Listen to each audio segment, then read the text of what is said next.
Olá, meus amores, tudo bem com vocês? Espero que sim. Hoje daremos finalização à nossa aula sobre a ditadura militar. Falaremos do último general presidente, o general João Batista Figueiredo. Esse foi um governo onde teremos todo o processo de entrega do poder novamente aos civis. Veremos os porquês e os fatos mais importantes acerca desse governo. Vamos lá?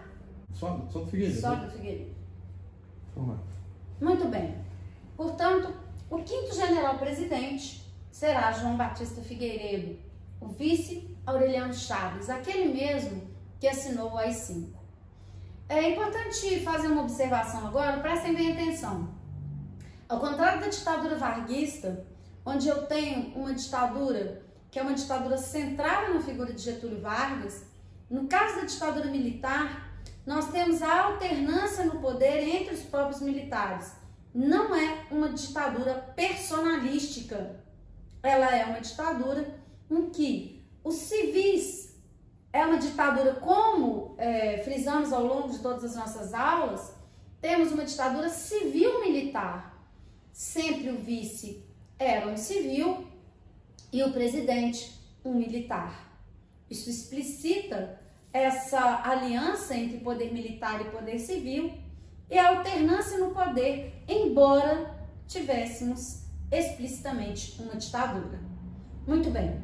Aqui é importante observar que João Batista Figueiredo é eleito pelo colégio eleitoral. O colégio eleitoral ele era escolhido justamente entre aqueles que apoiavam os militares dentro do Congresso, e esse colégio eleitoral é quem indicava, então, o nome daquele que seria o presidente da República. Vou iniciar com algumas frases do presidente na época.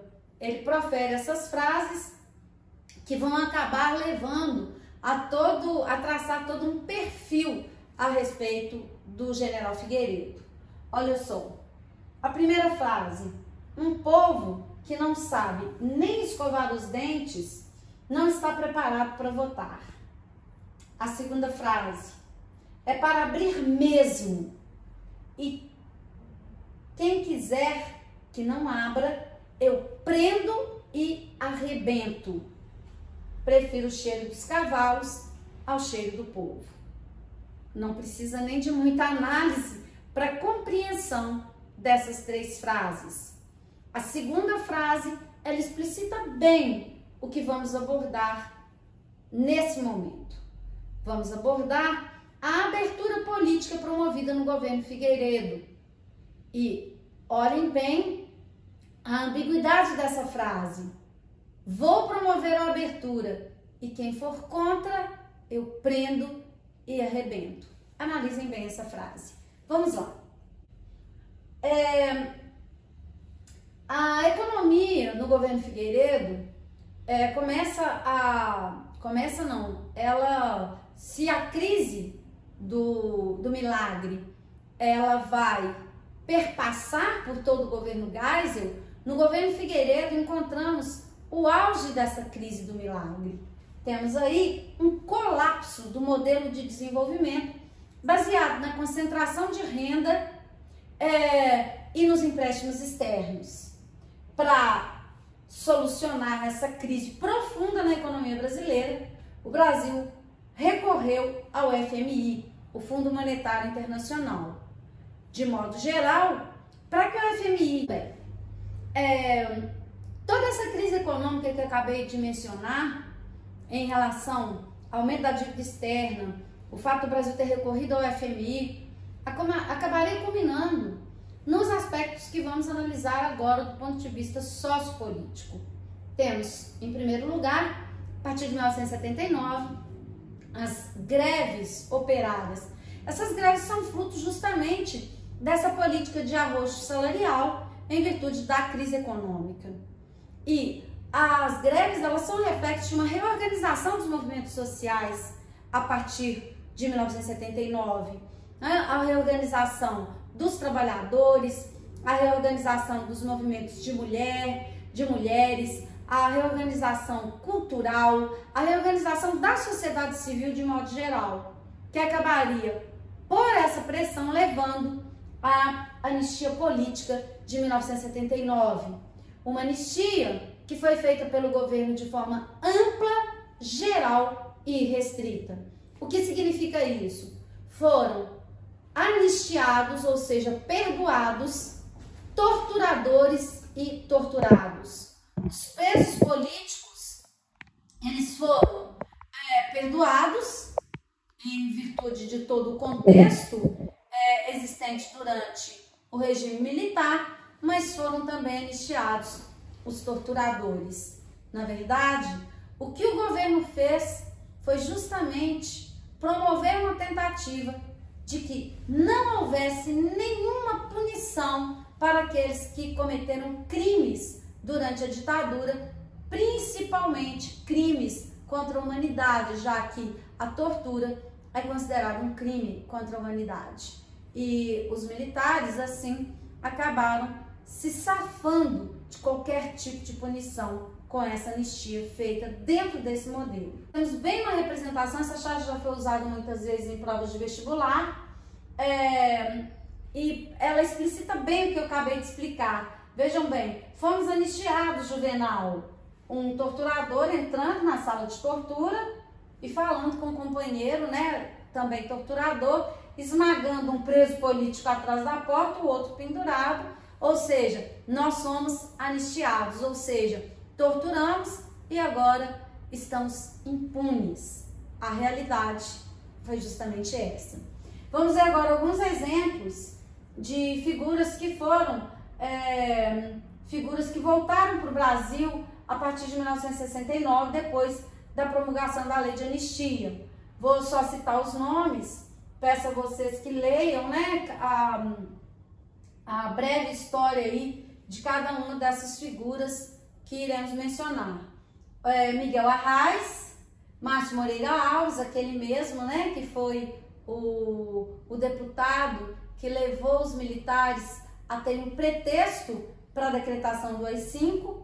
Temos aí também Gregório Bezerra, temos Fernando Gabeira. Gregório Bezerra, inclusive, quem tiver mais interesse, pesquisa um pouco a história dele, as torturas que ele sofreu. Fernando Gabeira, Herbert de Souza, o Betinho e Luiz Carlos Prestes. Então temos aí algumas figuras, só para citar algumas das figuras mais proeminentes que voltam para o Brasil a partir da anistia, da lei de anistia de 1979. Agora falaremos de alguns episódios, mencionaremos alguns episódios que explicitam a tentativa dos militares de extrema-direita, da chamada linha dura, de evitar a abertura política. O que vocês vão perceber agora é que esses militares, essa linha dentro das Forças Armadas, não queriam entregar o poder. Então passam a promover atentados, queima de banca de jornais para evitar as notícias, de agências de imprensa, e os dois episódios que eu vou citar aqui agora. O primeiro episódio, que é o atentado à OAB em 1980. Prestem atenção.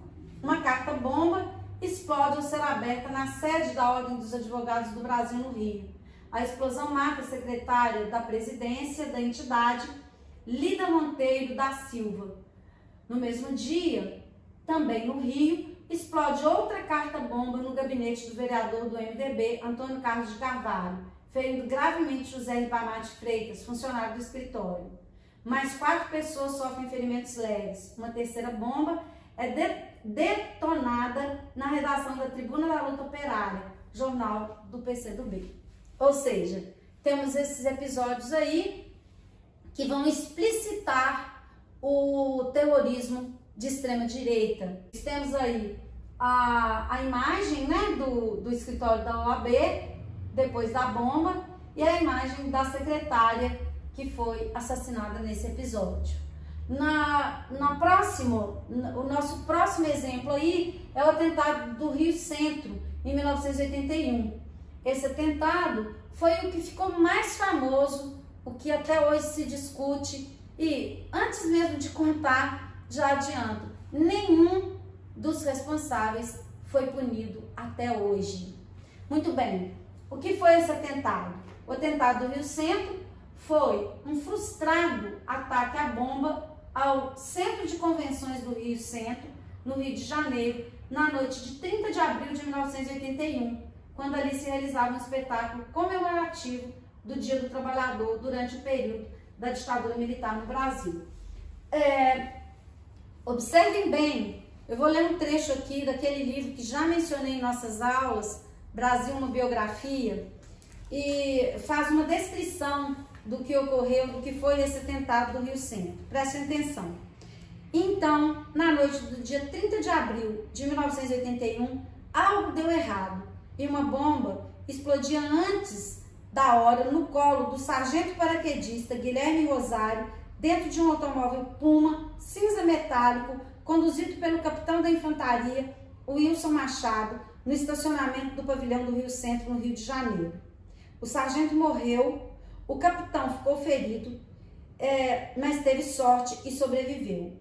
Ambos serviam no doicode. O Puma levava outras 3 bombas e 2 granadas, e a dupla fazia parte de um combinado de 15 militares do doicode, distribuídos em mais 6 carros encarregados de executar um atentado terrorista de grande envergadura.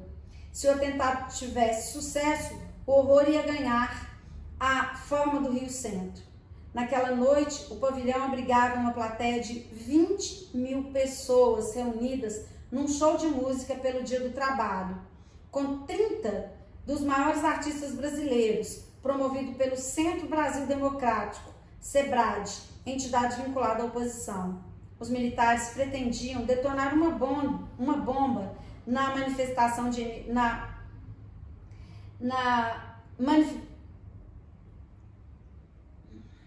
Os militares pretendiam detonar uma bomba na mini estação de energia, deixando lugar às escuras, e outras 2 em áreas próximas ou em meio à plateia. E das 30 portas de saída de emergência do pavilhão 28 estavam trancadas com cadeado. Ou seja, os militares assassinos, eles pretendiam, depois de trancar todas as portas, promover um atentado à bomba e matar as 20.000 pessoas que ali estavam. Ou seja, esse sim, um terrorismo de extrema direita. Não deu certo o plano dos militares, a repercussão foi absolutamente, a repercussão foi enorme, e isso acabaria forçando ainda mais a entrega do poder por parte dos militares. Muito bem. Aqui temos o automóvel, né, o Puma, no qual se encontravam os 2 militares, onde a bomba explodiu acidentalmente, e a trama acabou sendo descoberta, embora eu iniciei falando justamente isso, nenhum dos responsáveis tenha sido punido. Vamos! Bem, em virtude de toda essa pressão, temos aí o governo promovendo uma reforma partidária, ou seja, o desgaste principalmente do partido do governo, da Arena, leva então a ditadura a promover uma reforma partidária com um objetivo muito claro, que não era de abertura, mas de mudar a legislação partidária para recuperar a imagem da Arena, que era o partido do governo, como já sabemos. Como que isso seria feito? Colocando o P de partido na frente a obrigatoriedade, me desculpem, do P de partido na frente de todas as entidades políticas. Então é permitido um retorno dos partidos, mas todos teriam que ter o P na frente da sigla do partido. E aí a Arena virou PDS, Partido Democrático Social. Uma ironia, não é mesmo? E o MDB virou PMDB. Qual era a intenção? De que ninguém associasse o PDS com os militares, com a Arena.